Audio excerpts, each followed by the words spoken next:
이번 주간으로 읽으시는 말씀은 창세기 27장 20장 1절부터 7절까지 말씀입니다. 제가 봉독하여 읽도록 합니다. 아브라함이 거기서 네게부 땅으로 옮겨가 가데스와 술 사이에 그날에 거류하며 그의 아내 사라를 자기 누이라 하였으므로 그랄 왕 아비멜렉이 사람을 보내어 사라를 데려갔더니 그 밤에 하나님이 아비멜렉에게 행동하시고 그에게 이르시되 내가 데려간 이 여인으로 말미암아 내가 죽으리니 그는 남편이 있는 여자이니라. 아비멜렉이 그 여인에게 가까이 하지 아니하였으므로 그가 대답하되 주여 주께서 의로운 백성도 멸하시나이까. 그가 나에게 이는 내 누이라 하지 아니하였나이까. 그 여인도 그는 내 오라비라 하였사오니 나는 온전한 마음과 깨끗한 손으로 이렇게 하였나이다. 하나님이 꿈에 또 그에게 이르시되 내가 온전한 마음으로 이렇게 한 줄을 나도 알았으므로 너를 막아 내게 범죄하지 아니하게 하였나니 여인에게 가까이 하지 못하게 함이 이 때문이니라. 이제 그 사람의 아내를 돌려보내라. 그는 선지자라. 그가 너를 위하여 기도하리니 내가 살려니와 내가 돌려보내지 아니하면 너와 내게 속한 자가 다 반드시 죽을 줄 알지니라. 아멘. 오늘은 아브라함의 두 번째 실수라는 제목으로 하나님의 말씀을 나누도록 하겠습니다. 한 주간의 삶을 통하여서 우리를 통하여서 많은 사람들이 내 주변에 있는 많은 사람들이 힘을 얻고 살아나는 응답을 누리기를 주 예수 이름으로 축원드립니다. 한 사람 한 사람이 나를 통하여서 복음을 듣고 나를 통하여서 복을 받고 축복을 누린다. 그렇다면 그 사람의 인생은 참 의미 있는 인생이고 성공된 축복된 인생을 살았다 할 수 있겠습니다. 다른 사람이 나를 기억할 때 저 사람 때문에 내가 복 받았다. 저 사람 때문에 내가 참 행복하다. 저 사람 때문에 내가 참 기쁘다. 이런 이야기를 들어야 되는데 반대로 내가 저 인간 때문에 이 고생을 한다. 내가 저 인간 때문에 참 그렇다. 이런 얘기를 들으면 얼마나 참 슬픈 일이겠습니까? 제가 어저께 제 집사람하고 차를 타고 어디를 가고 있는데 제가 이렇게 옆에서 이렇게 핀잔을 줬거든요. 그랬더니 저보고 그런 얘기를 하시더라고요. 내가 너 때문에 이렇게 고생을 한다고. 내가 당신 때문에 이렇게 힘들다. 이런 얘기를 하더라고요. 그 얘기를 듣는데 처음에는 기분이 막 확 상하다가 나중에는 그런 생각이 들더라고요. 내가 얼마나 못났으면 저렇게 고생을 했을까. 내가 얼마나 못났으면 저런 얘기를 들어야 될까. 이런 생각이 들더라고요. 그러면서 오늘 말씀 이렇게 묵상하면서 어제도 말씀을 묵상하면서 그런 마음이 들더라고요. 내가 내 주변에 있는 사람들에게 다 기쁨을 주고 다 행복을 주고 내가 당신 때문에 산다. 내가 당신 때문에 기쁘다. 내가 당신을 만나서 참 행복하다. 이런 얘기를 들어야겠다. 이런 부분들이 다시금 생각되어집니다. 제발 너 때문에 저 인간 때문에 이런 얘기는 듣지 말아야겠다. 그런 부분들이 마음속에 붙잡혀지는 그런 시간이 되었습니다. 하나님께서도요 가장 원하시는 부분이 바로 그 부분입니다. 하나님께서도요 우리 한 사람들을 통하여서 내 주변에 있는 사람들이 복을 받고 내 주변에 있는 사람들이 복음을 듣고 행복하여지고 하나님의 백성이 되는 것을 하나님께서도요 가장 원하시고 계십니다. 하나님께서는요 한 사람 한 사람 제자들을 부르셔서 그 제자들을 통하여서 또 다른 사람들에게 복음이 전파되어지거나 또 다른 사람들이 생명을 얻고 힘을 얻기를 원하시는 것이 곧 하나님의 마음. 하나님께서는요 이 일을 너무나도 소중하게 여기셔서 이 일을 다른 사람에게 맡기시지 않으시고 선택받은 하나님의 백성, 부름받은 제자들에게 그 일을 맡기셨습니다. 그 일을 맡은 자가 바로 우리 전도자들입니다.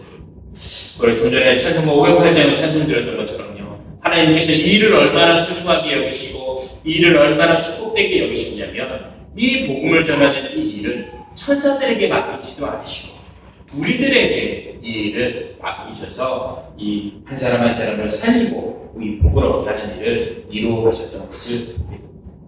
구약 성경에 이 일을 가장 잘 나타냈던 사람이 저희가 계속 말씀을 보고 있는 아브라함이라는 사람. 아브라함이라는 사람의 별명이 두 가지가 있죠. 첫 번째는 믿음의 조상이에요. 믿음의 근본이 되고 믿음의 본이 되는 믿음의 조상이에요. 두 번째는 복의 근원이었습니다. 아브라함을 통하여서 모든 사람들이 복을 받게 하는 복의 근원이 되어졌기 때문에 그렇습니다.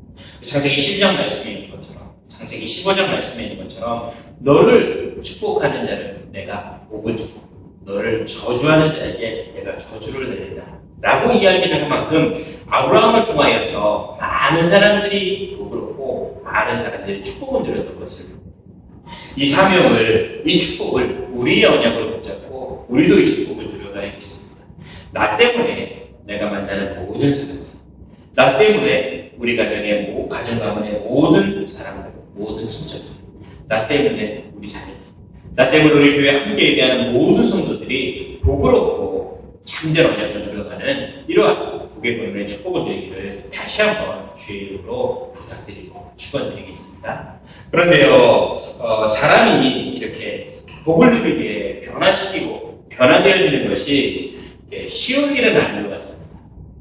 참 힘든 일이, 한 사람 한 사람이 변화되어지고 새롭게 되어지는 일이 참 힘들다. 사람은 참 안 변한다. 그런 생각을 많이 해보게 됩니다. 제가 어제, 제가 알고 지낸 지 한 10년쯤 된 한 권사님을 이렇게 만날 수 있는 시간이 있었습니다. 만나서 이렇게 같이 이야기를 하면서 가장 먼저 했던 이야기가 뭐냐면, 우리는 참 안 변한다. 이 이야기를 했습니다. 왜냐면요, 그 권사님도 저처럼 이렇게 몸이 조금 있으시거든요. 만나자마자 그런 이야기를 했습니다. 목사님 살 좀 많이 빠지셨다고 이렇게 이야기를 했습니다. 권사님도 마찬가지거든요. 저처럼 이렇게 몸집이 있으시거든요. 별로 안 빠진 것 같다. 예전이나 지금이나 똑같은 것 같다. 사람은 참 안 변하는 것 같다. 그런 이야기를 했었습니다. 그럼 참 이렇게 참 서두르는 그런 분이시거든요. 어제 이제 그분을 모시고 어디 이렇게 결혼식장에 가셔야 된다고 해서 결혼식장 가까이 오셔다 드리려고 했는데, 집이 하필이면 결혼식장이 신도림 근처다라고 이야기를 하시더라고요. 그래서 잘 됐다고, 우리 집도 신도림 근처니까 제가 모셔다 드리겠다고 하고 이렇게 왔거든요. 근데 오다가 정확하게 이 식장 이름이 뭐냐고 물어봐가지고 다시 이제 청첩장을 보고 봤더니 신도림이 아니라 신림 결혼식장이더라고요. 그래서 아내하고 빨리 여기서 내려가지고 빨리 다른 차를 타고 가셔야 된다고 이야기를 했거든요. 10년 전이나 지금이나 하나도 안 변하셨잖아요. 10년 전에도 항상 서두르셔가지고 항상 그런 실수를 하셨었거든요. 그 모습 보면서, 야, 우리는 참 안 변한다. 우리는 참 안 변한다. 그런 얘기. 또 했던 얘기가, 차 타고 오면서 했던 얘기가, 남편분이 계시거든요. 남편분이 계신데 10년 전이나 지금이나 신앙생활 하는 게 똑같더라고요. 한 달에, 두 달에 한 번 이렇게 예배 오시고, 예배 오셔서 이렇게 말씀에 잘 복음을 잘 들어와서 교회랑 이렇게 잘 어울리시면 좋겠는데, 그냥 왔다가 얼굴만 내비치고 가시고, 5번 교회가 그분을 위해서 기도하시는 그런 분이셨거든요. 그런데요, 10년 전이나 지금이나 똑같은 모습을 가지고 계시더라고요. 사람이 참 안 변하는구나, 이런 부분들을 다시금 생각해 봤습니다. 이번 주간에 우연찮게 TV를 봤는데 생활의 달인이라는 프로그램을 봤습니다. 그 프로그램의 소백이 한 사람 한 사람, 기이한 사람을 소개하는데, 이 여름나기의 달인이라고 해서 한 사람을 소개해 주더라고요. 산 속에서 흙으로 온막집을 짓고 이제 세상 사람들하고 이렇게 상관을 안 하고 10년 동안 산 속에 들어가서 살고 있는 사람을 가서 취재를 하는 거예요. 취재를 하는데 이 시시때때로 그냥 겉옷이고 속옷이고 그냥 막 다 벗고 자기는 자연인이다라고 하면서 막 벗고 다니더라고요. 그 중요한 부위에 나뭇잎으로 이렇게 모자이크 처리해가지고 그렇게 살고 있는 사람. 먹는 것도요, 그냥 밥만 해가지고 된장에다가 풀 뜯어가지고, 산에서 나는 풀 뜯어가지고 이렇게 된장 찍어서 먹고, 생거 삶아 먹는 것도 아니고 풀 그냥 찍어서 먹고 이렇게 사는 그런 사람입니다. 10년 동안 자기가 이렇게 살았다. 자기는 더운 것도 모르고 그러고 산다고 이렇게 이야기를 하더라고요. 그런데 재밌는 장면이 나왔어요. 이제 같이 가서 촬영한 촬영 스태프들이 배가 고프니까 라면을 끓여가지고 이렇게 먹게 됐어요. 한 젓가락 드시겠습니까? 하고 라면을 한 젓가락 먹었거든요. 또 국물을 이렇게 한 국자에 퍼서 마시더라고요. 그러고 나서 제작진이 물어봤습니다. 맛이 어떠냐? 그랬더니 아주 맛있다고. 내가 예전에 먹던 그 맛 그대로라고. 이 풀떼기보다 훨씬 맛있다고 이렇게 이야기를 하시더라고요. 나중에 다 먹고 나서 하는 말이 정말 화가 났습니다. 나중에 내려갈 때 남으면 좀 나한테 남겨주고 가라. 그렇게 이야기를 하고 계시더라고요. 10년 동안 풀어놓고도 10년 동안 그렇게 산속에서 살아도 입맛을 안 바뀌는 겁니다. 그 라면이 얼마나 맛있던지 나중에 내려갈 때 도리어 그걸 좀 더 두고 가는 걸 그렇게 이야기를 하더라고요. 그거 보면서 사람이 참 바뀌는 게 힘들구나. 사람이 체질이라는 것이 참 바뀌는 게 힘들구나. 이런 부분들을 발견했습니다. 그런데 우리가요, 하나님 앞에 서서 응답받기 위해서 이게 하나님 앞에 서서뿐만 아니라 우리가 나중에 더 큰 응답을 누리기 원하여서 사람이 계속해서 조금씩 바뀌어 가야지 응답을 받을 수가 있는 부분. 바꾸어가기 위해서요, 아마 사람들이 많은 노력을 하기도 할 겁니다. 그런데요, 쉽게 안 바뀌는 것이 사람의 것입니다.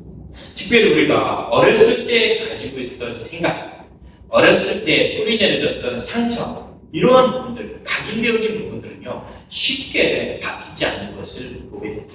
내가 예전에 배웠던 언어나 생각, 배경, 환경들이 쉽게 변하지 않는 것을 보게 됩니다.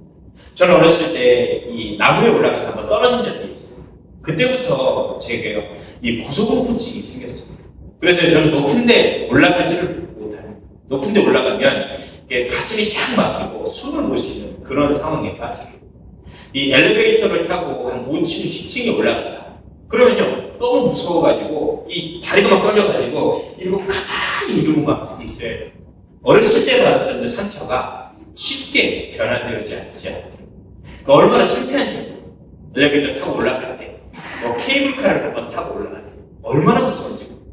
제 아이들하고 남산에 케이블카 한번 탄 적이 있거든요. 그런데 제 아이들 못 타고 막 이렇게 막 밑에 내려보고. 그래서 저는요, 눈 딱 감고 있고 가만히 이러고 있어야 돼요. 너무 무섭거든요. 그리고 제 딸이요, 혜린이가 막 놀리더라고요. 아빠 왜 그러냐? 아빠는 고소공포증. 저도 그게 너무 부끄러워가지고 빨리 바꾸고 싶은데 쉽게 안 바뀌더라고요. 내 안에 있는 상처가, 내 안에 있는 각인된 부분들이, 내 안에 있는 행동가 쉽게 바뀌지 않더라고요. 너무 바꾸고 싶거든요. 아마 많은 사람들이 그런 모습을 가지고 있겠죠. 내 안에 가지고 있는 잘못된 습관들, 잘못된 체질들, 내 안에 가지고 있는 이런 걸림이 되는 약한 부분들을 빨리 바꾸고 싶은 것이. 그런데 쉽게 안 됩니다. 그것을 어떻게 하면 바꿀 수 있을까에 대한 부분을 오늘 창세기 20장을 가지고 확인해 보죠. 제가 첫 번째 봐야 될 부분은요, 오늘 아브라함의 삶의 모습을 보면 바꿔야 할 중요한 요소가 있습니다. 그 부분이 어떤 부분이냐면요, 아브라함이 오늘 두 번째 실수를 하는 말씀이 기록되어져 있습니다. 오늘 20장 1절부터 3절까지 말씀해 보니까요, 아브라함이 네게부 땅으로 옮겨가서 그 땅에서 거류하고 있는데 하필이면 그 아내 사라를 자기의 유일하고 거짓말을 합니다. 그 거짓말로 인하여서 그 땅의 왕 아비멜렉이 사람을 보내어서 그의 아내 사라를 데려가 버립니다. 그의 아내를 부인 삼으려고, 첩을 삼으려고 그 아내를 데려가 버립니다. 그럴 수도 있겠죠. 그런데요, 참 놀라운 것은요, 이와 같은 실수가 창세기 12장에 보면 똑같이 기록되어져 있습니다. 창세기 12장에 이 아브라함의 가족이 가나안 땅에 갔다가 기근이 들어서 점점 남쪽으로 내려가서 애굽 땅으로 내려갑니다. 그런데요, 그곳에서 애굽 땅에서 아브라함이 자기 아내 사라를 자기 누이라고 하였어요. 이 애굽의 왕 바로가 그 사라를 이렇게 자기 부인으로 삼고자, 첩으로 삼고자 그 부인을 데리고 가고, 똑같은 실수를요, 아브라함이 한 번 또 하게 됩니다. 왜 이런 실수를 했느냐? 아브라함이 이야기하죠. 이 아비멜렉이 물어봅니다. 왜 너는 이처럼 하여서 나를 곤욕스럽게 하느냐? 라고 물었을 때 아브라함이 이야기합니다. 너희들은 하나님을 두려워하지 않기 때문에 나를 잡아서 죽일까 했어. 내 아내라고 하면 나를 죽이고 내 아내를 데리고 갈까봐 겁이 나서 아내라고 하지 않고 누이라고 하였다는 거예요. 창세기 12장에도 똑같습니다. 창세기 12장에도요, 자기가 내려가면 애국 사람들이 자기를 죽일까봐 겁나서 두려워서 자기 아내를 자기 누이라고 속여서 그 땅에 살아가요. 그게 얼마나 참 창피한 일이겠어요. 남자가 자기 생명을 두려워서 자기 아내를 자기 누이라고 거짓말을 해서 아내를 뺏기게. 근데 그거를요, 두 번씩이나 똑같이 실수하는 장면이 기록되어져 있습니다. 하나님께서 나를 지켜주지 않을까봐 그렇게 했다라고 이야기합니다. 참 놀라운 일이죠. 참 어리석은 일이죠. 두 번이나 똑같이 그런 실수를 하게 됩니다. 그런데 우리가 여기서 주의 깊게 봐야 될 두 가지 부분이 있습니다. 첫 번째 부분은 어떤 부분이냐면요. 아브라함이 이 당시에 하나님 앞에 참 응답을 받았던 사람입니다. 아브라함은요, 하나님의 능력을 체험한 사람입니다. 하나님의 언약을 붙잡은 사람이에요. 전쟁에서 승리할 수 있을 만큼 힘도 가지고 있었던 사람이었고, 가병을 318명이나 기르고 있을 만큼 큰 힘을 가지고 있었던 사람이 아브라함이었습니다. 마음에 영혼을 사랑하는 마음이 있었습니다. 소돔과 고모라 땅이 멸망할 때 그 땅을 위하여서 의인 50, 의인 45, 의인 40, 의인 30, 의인을 찾으며 그 땅을 멸하지 말라고 간절히 기도했던 사람이 아브라함이었습니다. 그런 아브라함이, 믿음 가진 아브라함이 오늘 말씀 앞에서요. 오늘 이 사건 앞에서 불신한, 응답받는 사람인데 자기 생명이 두려워서, 자기 생명을 내릴까 두려워서 이 거짓을 하고 또 잘못된 행위를 하게 됩니다. 이 사람이 아예 불신자였다. 이 사람이 아예 초신자였다. 믿음이 없는 사람이었다. 응답을 하나도 못 받은 사람이었다. 그러면 어떻게 이해를 하겠는데 얼마나 큰 응답을 받은 사람입니까? 얼마나 큰 축복을 받은 사람입니까? 하나님과 함께하는 비밀을 누린 사람입니다. 하나님의 백성이 두려워하여서 하나님의 나를 보호하지 않을까 두려워하여서 거짓말을 하게 됩니다. 우리의 신앙의 모습들을 생각해 봐야겠죠. 하나님 앞에 응답받는 사람들, 하나님의 자녀가 됐습니다. 하나님의 함께하는 축복을 드립니다. 하나님 날마다 나에게 말씀을 주시고 날마다 주의 은혜를 누려가고 있습니다. 그런데도요, 우리의 삶 가운데서 아직도 하나님을 불신앙하여서 거짓을 행하고 똑같은 실수를 반복하고 잘못을 행하는 경우를 보게 됩니다. 제자들의 삶의 모습을 볼 때도 마찬가지입니다. 제자들은요, 예수님을 따라다니면서 수많은 기적을 체험했습니다. 오병이의 기적을 맛보았고, 병든 자들이 낫게 되는 기적을 맛보았고, 안진뱅이가 일어나는 역사를 보고, 예수님 말씀 한마디에 이 큰 바람과 파도가 잔잔케 되어지는 역사를 봤고, 예수님 따라다니면서 수많은 기적을 체험했던 제자들이었는데, 예수님께서 십자가에 죽으시고 고난을 당하실 때 예수님을 부인하고 예수님을 저주하고 자기 원래 하던 일로 다 돌아가게 되는 것입니다. 응답이 없었냐? 말씀이 없었냐? 은혜가 없었냐? 아니요. 응답 다 받았거든요. 기도응답 다 받고 하나님의 것을 다 체험하고 하나님의 말씀도 다 가지고 있었는데 예배도 잘 드리고 다 했는데 중요한 순간이 되니까 불신하고 실수하고 거짓을 하고 돌아가게 됩니다. 우리의 모습을 잘 살펴봐야겠습니다. 혹여나 나는 이런 모습이었는지, 혹여나 나는 실수하고 두려워하고 혹여나 나는 흔들리는 일이 없는지 잘 봐야겠습니다. 이거는요, 내가 초신자다, 내가 불신자다 라고 해서 오는 것이 아니고 내가 아무리 응답 안에 있어도요, 이런 모습이 찾아오더라고요. 왜 그러냐? 주의 깊게 봐야 될 두 번째 부분은 어떤 부분이냐면요, 한 번 실수하는 것은 실수할 수 있는 부분인데 우리 가운데 반복되는 실수가 있다. 우리 가운데 계속해서 그 문제가 찾아온다라고 한다면요, 그 부분은 우리 가운데 있는 영적인 상처, 영적인 배경 때문에 이런 문제가 찾아온다라는 것을 봐야 되겠습니다. 사람이요, 한 번 실수할 수도 있습니다. 그런데요, 그 실수가 두 번, 세 번, 네 번 반복되어진다. 그러면요, 그 부분은 내 영혼에 있는, 내 영적인 부분에 있는 여러 가지 상처와 잘못 각인된 부분들이 있어서 그렇게 실수를 하게 되죠. 누구나 다 압니다. 이런 부분은 하면 안 된다라는 부분들을 누구나 다 아는데 그 일을 또 행하게 되더라고요. 왜냐면요, 내 안에 각인된 부분들을 바꾸지 못하게 됩니다. 내 안에 있는 옛 체질, 옛 습관을 바꾸지 못하기 때문에 그렇습니다. 제 아버지는요, 술을 참 좋아하십니다. 그런데요, 항상 술을 드시고 집에 들어오셔서 하시는 말씀이 있습니다. 내가 내일부터는 술을 끊어줘. 그런데요, 그 다음날 또 술 드시고 들어오시죠. 본인께서도 잘 아시거든요. 술 드시면 안 된다는 것을 잘 아시는데 나도 모르게, 자기도 모르게 계속 이게 들어갑니다. 왜냐하면 각인되어져 있는 상처가 있기 때문에 그렇습니다. 어떤 사람들은요, 거짓말을 참 잘합니다.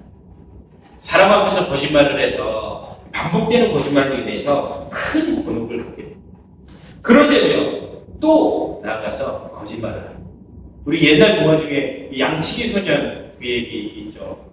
늑대가 나타났다, 늑대가 나타났다. 말하면 안 되는 거 아는데요. 자기도 모르게 가진 이야기입니다. 늑대가 나타났다. 왜냐면 자기 안에 각인되어져 있는 옛 상처, 옛 체질들이 있으니까 자기도 모르게 그렇게 합니다. 제가 농담 삼아서 얘기했지만 저 빨리 보조금 보직 받고 싶거든요. 다른 사람 앞에서 너무 부끄럽거든요. 근데 안 됩니다. 옛날부터 내려오는 이 상처가 있기 때문에요. 쉽게 안 갚아요. 내가 가지고 있는 상처들은요, 쉽게. 그게 계속해서 반복되어지다 보니까 자꾸 실수를 합니다. 작은 부분이지만요, 큰 부분으로 나타나서 혹여나 그 영적인 문제가 내가 사람을 해하고 사람을 살인하는 그런 문제로 나타납니다. 어떻게 사람이 한 명, 두 명 살인을 할 수가 있겠어요? 어떻게 사람이 10명, 20명 연쇄해서 살인을 할 수가 있겠어요? 자기 가운데 이런 영적인 배경이 있으면요, 자기도 모르게 그 일을 하게 됩니다. 이 성폭행을 행하고 성폭력을 행하면요, 요즘에는 전자팔찌를 채우잖아요. 전자발찌를 채우잖아요. 다시 하지 말라고. 감옥 갔다 오고 교육을 받고 다시는 안 해야 되는데요, 한다니까. 그 전자발찌 끊고 채우고 나서 또 그 짓을 한다니까. 왜냐면 내 안에 상처들이 있습니다. 내 안에 잘못 각인되어진 예 체질들이 있으니까 똑같은 실수를 반복하게 됩니다. 아브라함의 삶의 모습, 얼마나 부끄러운 일이겠습니까? 자기 아내를 늘 속여서 그 모욕을 당했는데 얼마나 부끄러운 일이겠습니까? 그런데요, 그 일을 또다시 반복을 하게 됩니다. 은혜 받은 사람입니다. 응답받은 사람입니다. 축복받은 사람인데 똑같은 일을 반복하게 됩니다. 왜냐면 내 안에 있는 옛부터 내려오는 상처들, 잘못 내려주고는 잘못 각인되어진 언약들이 있습니다. 불신자 쪽에 살아왔던 그런 배경들이 있으니까 혹여나 하나님이 나를 지켜주지 않는, 혹여나 하나님께서 내 것을 빼앗아가는 하는 두려운 마음이 있으니까 자기도 모르게 그렇게 행하다. 내 우스갯스러운 예와 그런 이야기를 들은 적이 있습니다. 6.25 당시에 이 공산당들이 내려와가지고 교회를 쳐들어왔던 겁니다. 교회를 쳐들어오고 나서 이제 교회 다니는 사람들을 핍박하기 위하여서 이 교회에 아마 예수님 사진이 걸려있어요. 예수님 사진을 앞에다 내려놓고 이 앞에서 침 뱉고 예수님 사진을 밟고 넘어가는 사람은 살려주겠다. 총으로 쏘지 않고 체험하지 않겠다라고 이야기를 해요. 그랬더니요, 한 사람 한 사람씩 나와서 그 예수님 사진 앞에다가 침을 뱉고 사진을 뱉고 사진을 밟고 넘어갔다. 앞에서 이렇게 총 들고 이 공산당원들이 서 있으니까 총 맞아 죽을 것 같으니까 그냥 침 뱉고 밟고 넘어갔다. 그런데요, 이렇게 한 어린아이가 이렇게 침 뱉지 않고 나는 예수님을 부인할 수 없다, 예수님을 사랑한다라고 하고 이렇게 바로 섰다. 그래서 그 아이를 살려주고, 너무 기특해서 그 교회에 있는 사람들이 다 살려주고. 근데 정말 놀라운 일은 70세 먹은 할머니가, 아주 어르신 할머니가 그 앞에 나타나가지고 침도 안 나고 마른 침, 그 침을 뱉어가지고 침 뱉고 딱 예수님 사진을 밟고 도망갔다. 70세 먹은 할머니께서 살면 또 얼마나 더 사시냐고 그 앞에다 대고 예수님 사진에 침 뱉고 가고 도망갔다는 이야기가 두려움이 생깁니다. 내 마음에 두려움이 있습니다. 내 마음에 어려서부터 있었던 그러한 두려움과 상처 각인들이 있으니까 두렵고 무서운 마음에 똑같은 실수를 계속해서 반복하게 됩니다. 우리도 이런 부분들을 잘 봐야겠습니다. 혹여나 내 가운데 연약한 부분이 무엇인지, 혹여나 내 가운데 있는 어려운 옛 상처들이 무엇인지, 내가 빨리 바꿔야 될 부분이 무엇인지를 발견해야겠습니다. 그러면 두 번째로 기억해야 될 부분은요, 이러한 상처들, 이러한 옛 모습들을 내가 무엇으로 바꿀 수 있을 것인가, 내가 어떻게 이 부분을 바꿀 수 있을 것인가에 대한 부분들을 봐야겠습니다.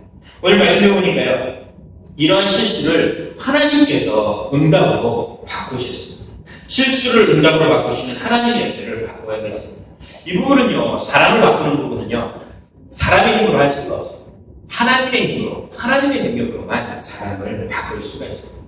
내가 사람을 바꾸겠다고 계속해서 옆에서 잔소리를 한다. 그러면요, 내 입만, 내가 내 남편을 바꾸겠다고, 내가 내 부인을 바꾸겠다고 옆에서 계속 잔소리를 한다.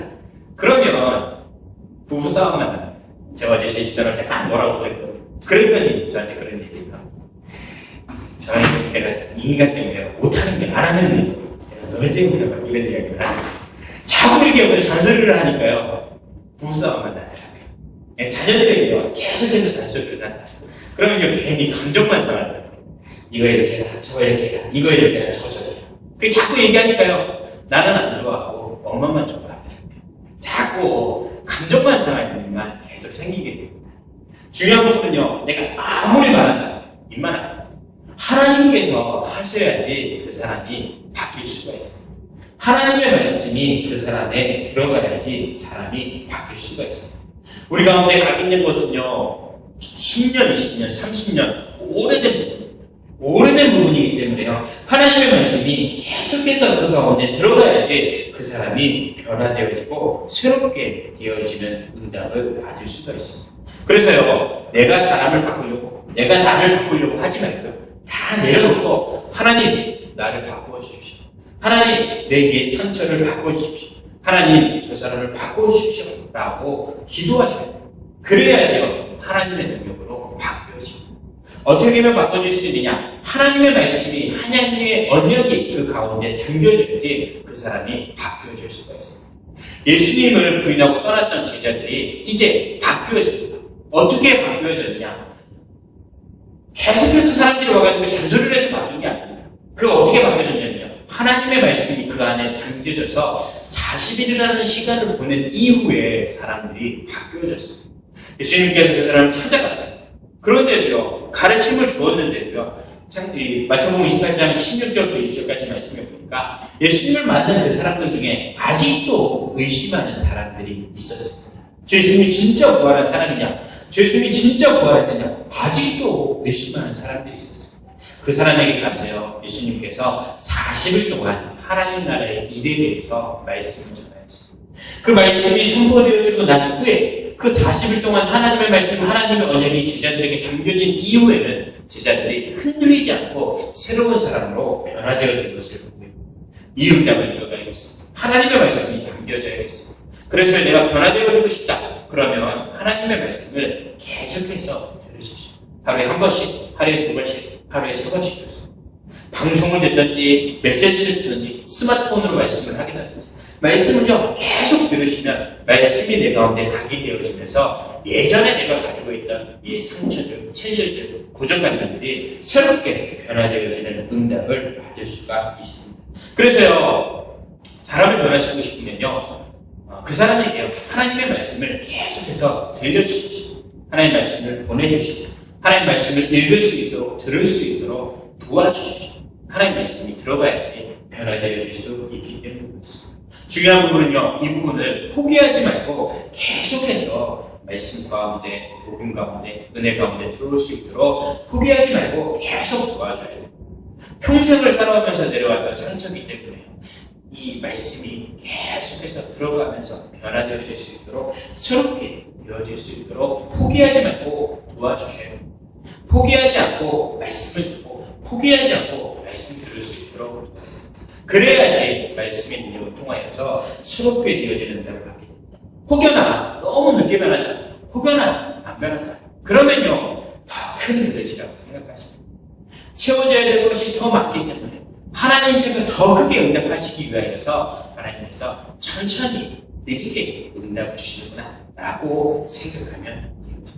그래서 우리가 하나님의 말씀을, 이 복음의 말씀을 깊이 묵상하고 들으면서 하나님의 말씀을 풍성히 들어가는 가운데 말씀으로 내 생각, 내 체질, 나의 옛 상처들이 새롭게 되어지고 변화되어지는 응답을 누릴 수 있도록 인도받겠습니다. 그렇게 인도받으면요 하나님께서 옛 실수를, 옛 상처를 바꾸어서 새로운 날, 새로운 축복으로 더하여 주시죠. 오늘 창세기 20장 후반부 말씀에 들어있습니다. 아브라함이 그 실수를 하였는데 하나님께서 아비멜렉에게 말씀을 주시고 아비멜렉에게 나타나셔서 아브라함에게 많은 재물을, 많은 땅을, 이 거주할 수 있는 땅을 아브라함에게 거저 주게 되는 응답을 주시다. 실수는 아브라함이 했는데, 잘못은 아브라함이 했는데, 도리어 나중에는 아브라함이 복을 받게 된 거죠. 이건 창세기 12장에도 마찬가지죠. 창세기 12장에도 실수는 아브라함이 했는데, 도리어 하나님께서 복을 주시니까 아브라함이 거부가 되어지는 응답을 받게 되죠. 이런 응답이 우리 가운데 있어야겠습니다. 하나님께서 복 주시고 하나님께서 바꾸셔서 더 큰 응답을, 더 큰 축복을 누리는 비밀을 누려봐야겠습니다. 말씀을 맺으면서요, 서론에 말씀드렸던 것처럼요, 이번 주 한 주간 나를 통하여서 내 주변에 있는 많은 사람들이 복을 받고 힘을 얻고 이 답을 얻는 생명을 얻는 축복을 누려봐야겠습니다. 이러한 인생이 하나님 앞에서 참 의미 있는 인생이요, 참 축복된 인생입니다. 하나님 이 일을 위하여서 우리를 부르시고 우리를 축복하고 계십니다. 하나님 나를 통하여서 많은 사람들이 복을 받게 하옵소서. 하나님 나를 통하여서 내 주변에 있는 모든 사람들이 행복하게 하여 주옵소서. 하나님 나를 통하여서 많은 사람들이 살아나게 하여 주옵소서. 라는 마음으로 우리가 한 주간 삶을 인도받아야겠습니다. 저희 교회가 늘 기도하고 있죠. 나를 통하여서 우리 지역 가운데 100명의 준직자들이, 장로 권사님들이 세워지는 것을 갖게 해달라고 기도하고 있습니다. 응답으로 받아야겠습니다. 하나님 나를 통하여서, 우리 교회를 통하여서 100명의 목회자들을 돕고 섬기는 교회가 되게 해달라고 응답을 받기 위해서 기도하겠습니다. 하나님 나를 통하여서 100 선교사님들이 세워지고 파송되어지고 돕고 섬기는 응답을 받을 수 있도록 기도해야겠습니다. 중요한 부분은요, 하나님께서 나 한 사람을 세우셔서 그 응답을 이루어 가신다라고 하는 겁니다. 그런 응답을 우리가 받아야겠습니다. 이 부분이 나의 삶의 이유가 되어야 되겠습니다. 나 때문에 모든 사람들이 살아나는 것, 나 때문에 내가 있는 지역에, 직장에 많은 사람들이 복을 얻고 살아나는 응답을 누릴 수 있고, 나 때문에 내가 가야 하는 그 학교 현장 가운데 많은 사람들이 살아나는 응답을 누릴 수 있도록 삶의 이유를 가지고 응답으로 누려가야겠습니다. 이 부분이 이유가 안 되면 하나님께서 축복 주실 이유가 없겠죠. 분명한 이유가 있기 때문에 나를 축복하시겠죠. 나 때문에, 우리 교회 때문에 100 목회자, 100 선교사, 100 중직자가 세워져야 하기 때문에